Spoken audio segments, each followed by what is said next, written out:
พวกเขาเสื้อขาวกาซาจะพาทุกคนมาถามความคิดเห็นของผู้ปกครองหลังจากสัมผัสเสื้อขาวกาซาว่าเป็นแนวไหนเนื้อผ้ากะพอดีใส่บ่ฮ้อนเกินไปนักเรียนใส่ได้อยู่สบายกะสีตามมาตรฐานเลยสีขาวเนาะ โอ้อันนี้เสือเป็นของเราพอดีโอ้หน้าดีหน้าเพมันรู้สึกว่าแบบ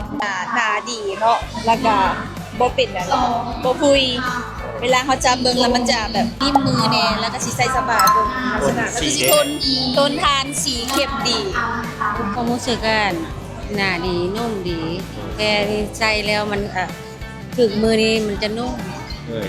แบรนด์ของเราเป็นบอกของเราเองโอ้เราเฮ็ดเราใส่เราเจริญ ดีใจได้ที่ว่าแบรนด์ของเราเขาเฮ็ดขึ้นมาเนาะเนื้อผ้ากับบ่แตกต่างอย่างเลยโดยดีใจส่วนเนาะอันนั้นพ่อแม่อันของคนลาวเฮานี่แหละที่ว่ามีลูกทำเฮียน